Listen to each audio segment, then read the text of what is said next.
All right, guys, live on the Fight Bananas podcast, champion, PFL Lightweight Champion of this world, Kayla Harrison. How you doing, Kayla?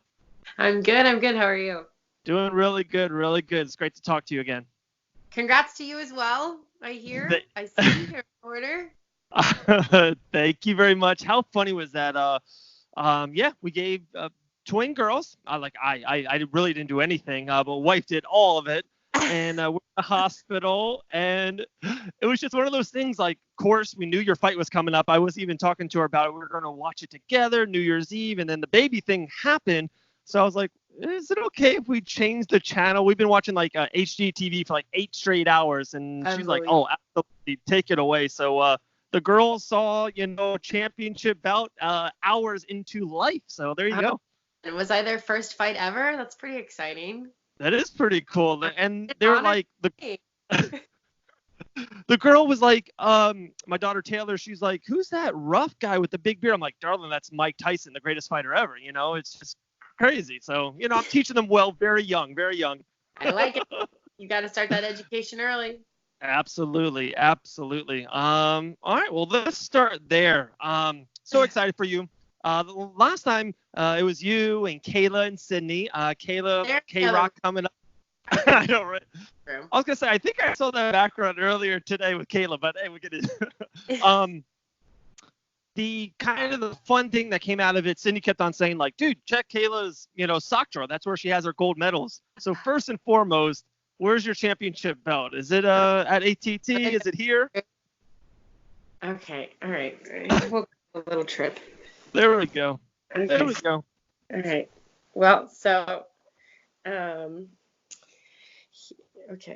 Can you see? Here's the sock. Here's the socks. There's the. Oh wait, is my hand in the way? Yep, hand is in. There's the socks with gold medals in them. And there you go. Well, in this little basket down here, there's a. Oops, look at that. Lost it. Where did you go? It was only the greatest moment in our podcast history. Yeah. So down there is my belt. Look at that. There he goes. On to bigger and better, my friend. On to bigger and better. I love it. I love it. Can't rest on our laurels. Time to put that thing away and get back to work. Absolutely. That was kind of my next thing. With so many of the fighters have been on the show, especially from ATT, and I saw Charles Rosa threw up a picture today, and it's like in between you and Joanna. Joanna is setting up for the, maybe the biggest, toughest fight of her career. You don't have anything on the docket for a while, and I'm like, gosh, I love it. I love Kayla Harrison. Ryan. It's January 20th. You don't have anything to like June or May, and you're already at the gym rolling. Is it just the kind of to be fair, it's only my second day back. Okay. My coaches were like, you need to take some time off. And they were yelling at me, and I said, all right, I'll take a week off. And then they were like, no, you need to take a couple weeks off. And I was like, all right, I'll take 10 days off. And they were like, no, 20. And I was like, okay. So I went to Ohio and hung out with my family, and on January 20th, I bought a ticket home, and on January 21st, I was back at the gym. Love it. Gosh, that's how you become a champion. That's our secret ingredient.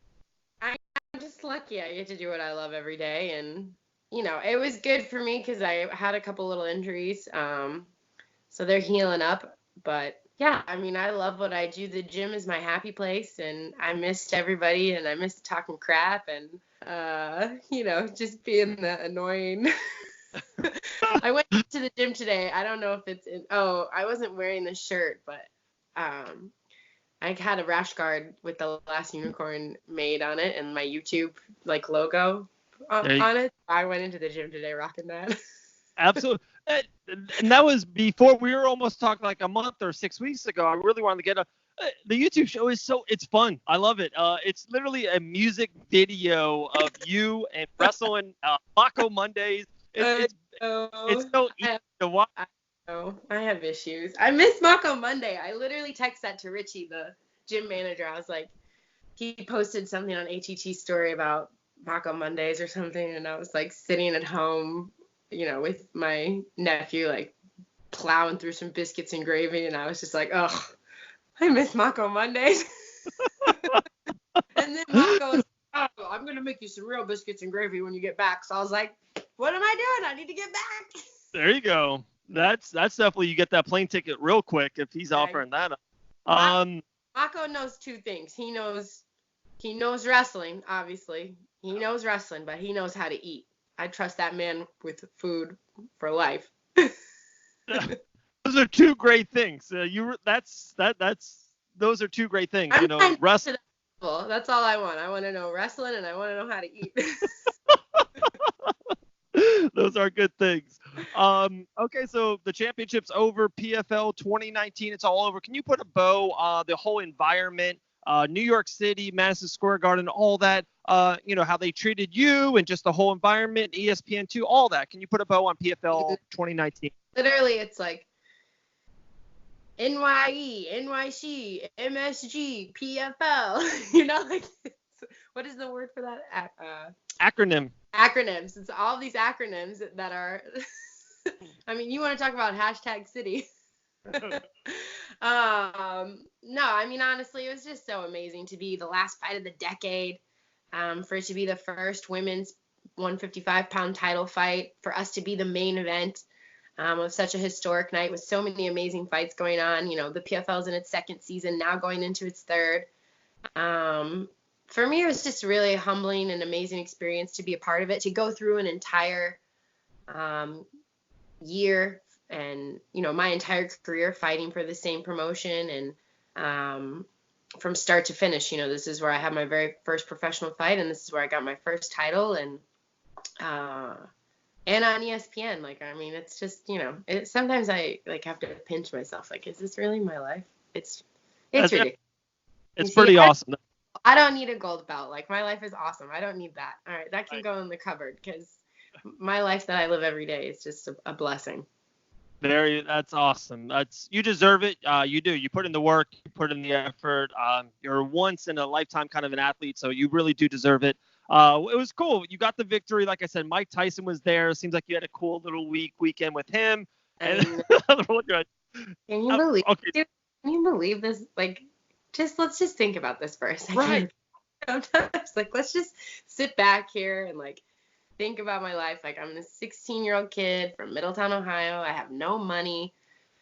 I do this sport in pajamas that nobody in America knows about. I moved to Boston, to the big city, and I turned $200 into 2 Olympic gold medals. And then when I'm done with that and I don't know what I'm going to do with my life, I fall into this sport, and I fall into this company that really just believes in me, takes me under their wing. I show up at this amazing gym, the best gym in the world. I get to train with the best fighters and the best coaches in the world. And then I get to win a title, and Mike Tyson, one of the greatest fighters of all time, puts my very first championship belt around my, is this a movie? What is this? What's going on? Right. Here?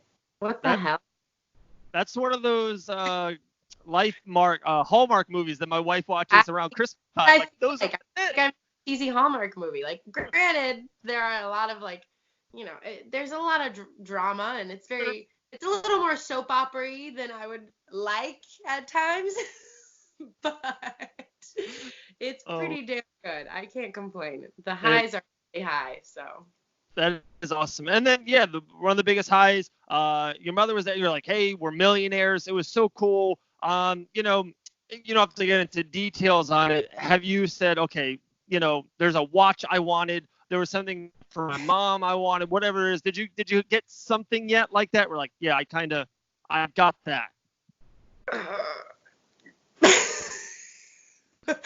I'm one of those really boring girls where I got the check. It got deposited into my account, and I took a screenshot of it. And then, 20 minutes later, I paid the gym, and I paid my manager, and I paid my tax estimate. And then I put the rest of it in escrow, and I'm flying to Boston to meet with my financial advisors this week to talk about where I'm going to put my money, how I'm going to be smart about it and invest it. I think that obviously you want to have fun, and you want to do something I mean, it's $1 million, but I got a lot of really smart people around me who keep my head on pretty straight. Good, good. Mom had a bit of a health scare, so I went home to Ohio for a while, and I spoiled them a little bit, just taking care of my mom and my family, my brother, and my niece and nephew. But I mean, I'm more of a giver, I would say. Money's not really a huge. I don't live out of my lane, and the money. Right. Like I mean, I told you guys all from the beginning, it's not about the money for me. I'm glad Right. that I take care of people that I care about, and I feel very grateful and blessed that if the AC breaks or if my tire gets a flat or I don't have to worry. But I mean, it doesn't change me. I'm just kidding. Right. Same Kayla, same unicorn.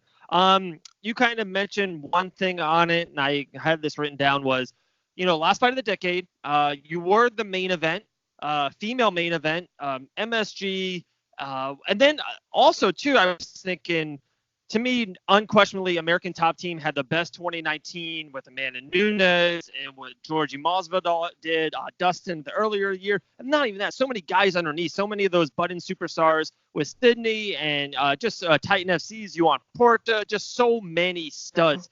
And Mike Brown was there and everything. Did you feel a little added pressure, a little like, whoa, guys, this kind of this puts the icing on the cake for us as ATT as a team, or this is like, man, we left one on the thing. Did that leave anything, or no? It's just, hey, I was tunnel vision. I was. Obviously I'm a part of a bigger thing. I'm a part of this amazing team and organization, but really when you step in the cage and they lock the door, it's just you in there. So I don't think there's any more pressure than someone standing across the cage from you trying to take your head off. That's pretty. It's pretty intense. And I've fought in 2 Olympic finals, so Right. There's no pressure like that kind of pressure. And I mean, I have a really good rapport with Dan and Richie. Dan is the owner of ATT, Richie's the manager, and I mean, we talk a lot about, like bringing home a belt and this and that and getting your picture on the wall and stuff. And I told them, listen, boys, like I don't care about the picture. I'm just going to bring some gold back to the trophy case. And I don't know. I mean, it's just I'm very blessed. I get to be a part of such an amazing organization. When one of us goes to war, we all go to war, and when one of us wins, we all win. And sometimes we also have to taste the bitterness of defeat, but we do it together and come back stronger as a result. Right. Absolutely. Talking about that, what was it? It was 2019. Something. Oh, about female MMA. I was thinking about this with Bellator. They just signed Cyborg up and her versus Bud. They've been signing up a lot of girls.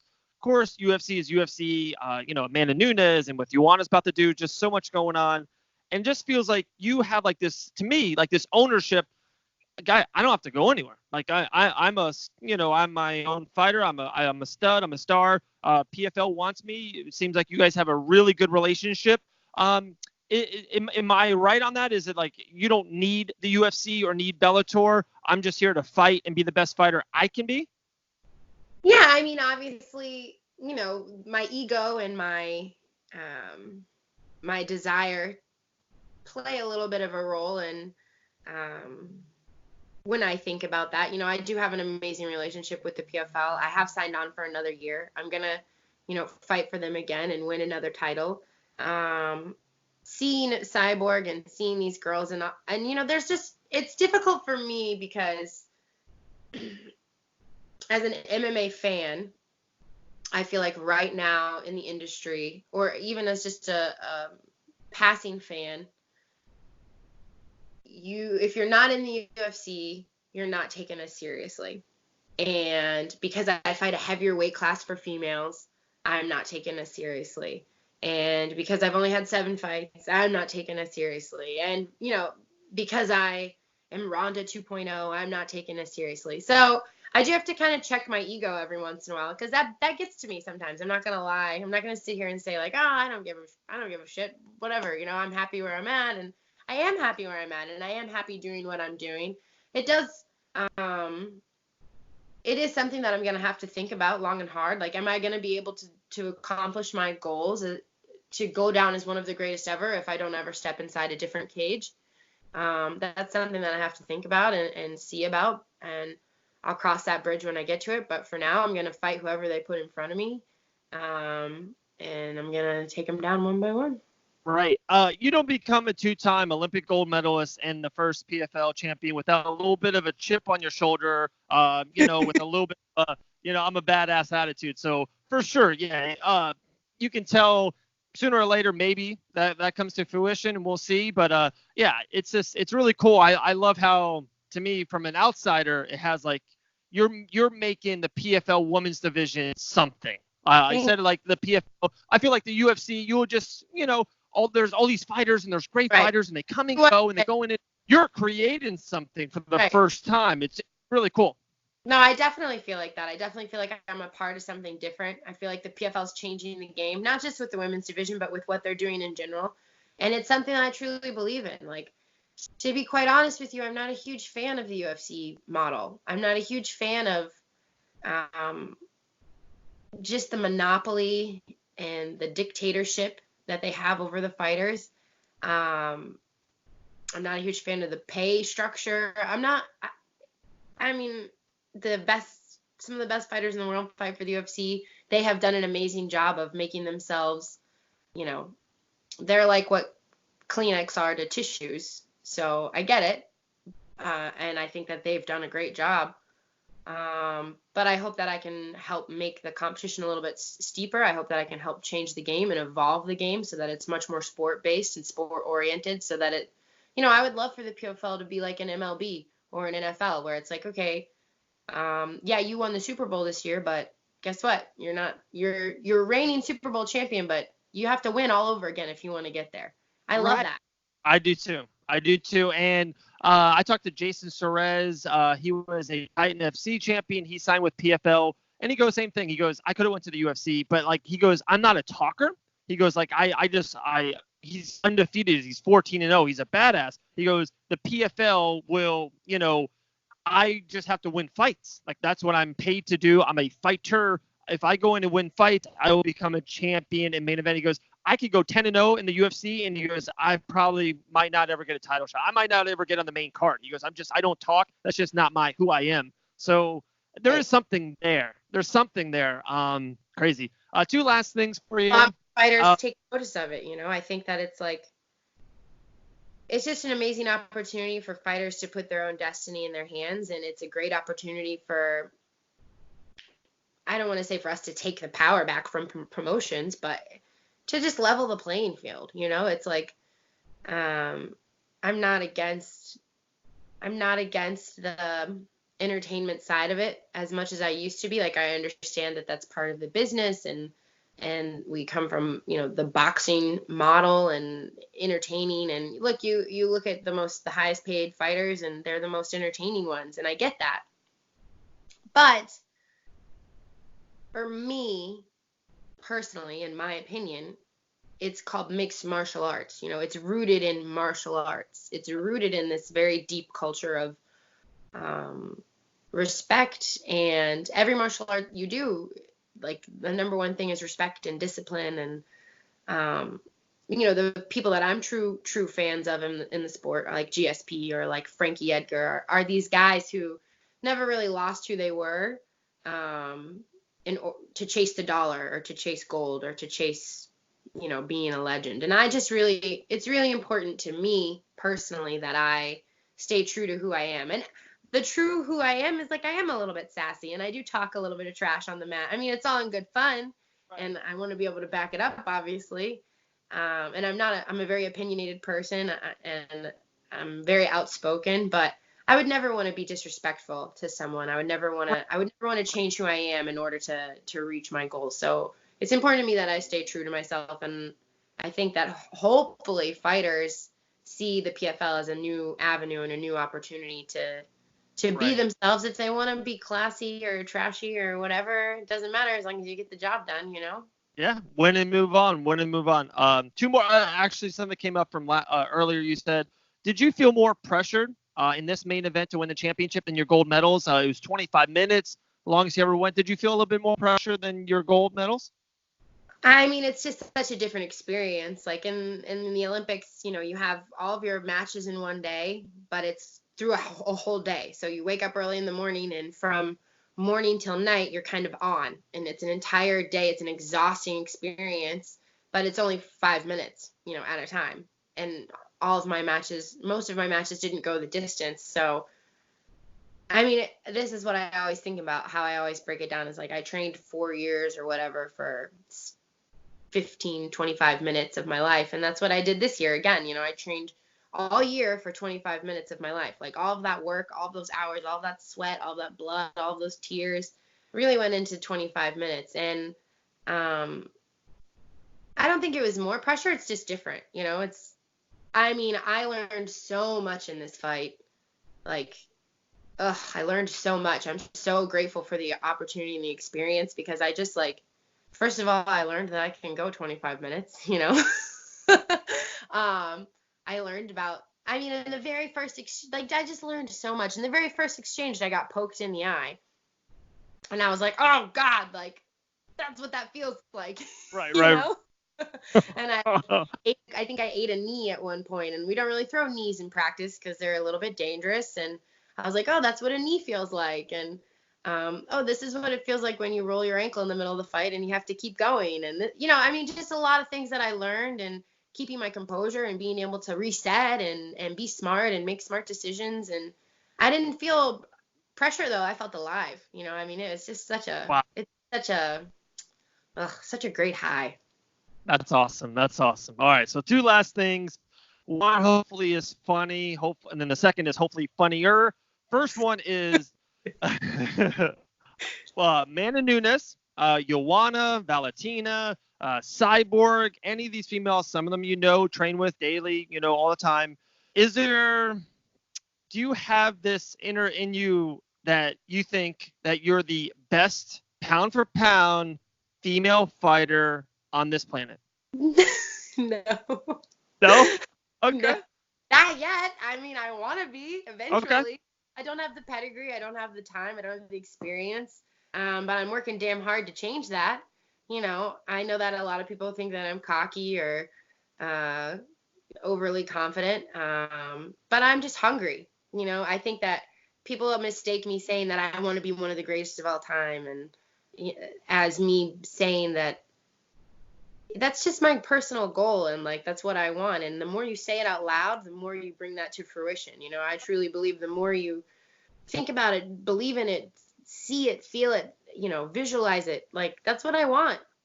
Do I think I'm there yet? No, not even close. We haven't even touched the surface of me yet. This isn't even I've been saying this a lot, but I haven't even glowed yet. This is just a little spark. This is just a little sparkler. This isn't the full 4th of July fireworks. You guys haven't seen anything yet.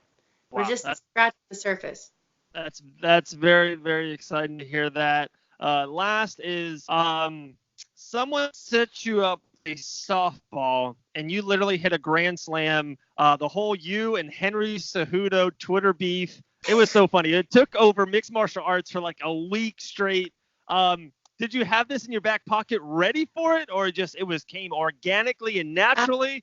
You told me to bend the knee, so. No, I'm very organic, okay? And I know Henry, and I've known Henry for a long time. I just thought it was funny, so I said it. I thought it was funny. I was like, man, this kid, it's kind of weird how, he won 1 Olympic gold medal, but did he even make his second team, or did he lose in the trials? Oh my God, he did lose in the trials. Wait a second, did he win a world title in wrestling? Oh wait, no, he didn't. Okay, stay in your lane, Henry. Don't come up to play with the big girls, all right? Okay. Freaking, I don't know, someone your own size. Right. Oh my goodness. It was, like I said, it was hilarious. Every media platform picked it up and ran with it. I feel like I won that exchange. I feel like I won that exchange. Oh, it was easy. It was a 10-8 first round. It didn't even go the distance. Thank you very much. Yeah, very did. Man, Kayla Harrison, thank you so much. We appreciate your time. Always a pleasure. Yeah, just so happy for you, champion. We talked about it probably 4 or 5 months ago when it was, and that was you said it 5 times on the last podcast. Yeah, I want to win New Year's Eve. I'm going to win. I'm going to be champion.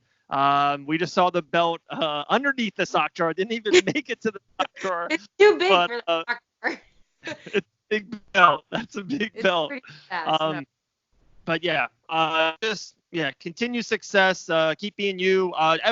Throw out all the YouTube platforms. I know that I saw that on yours. Okay. Ooh, never mind. I don't know it. It's 2020. Kayla Harrison on YouTube. Yeah, it's easy. Harrison. Go find it. Go Kayla, yeah. Kayla H, KaylaHarrison.com, Kayla Harrison, Kayla Harrison, Kayla Harrison. I don't know. Yeah, if they can't figure it out by now, we lost. My name is Kayla Harrison. Wow. Thank you so much. Keep on eating biscuits and gravy, and we'll see you like in the spring, summer when you put the title back on the line kind of again and win it again. Thank you so much. Hey, get some sleep. I hope you're getting some sleep. No. No? Thank you. I appreciate it very much. Next year. Later, Kayla. Okay. Thank you. Thank you.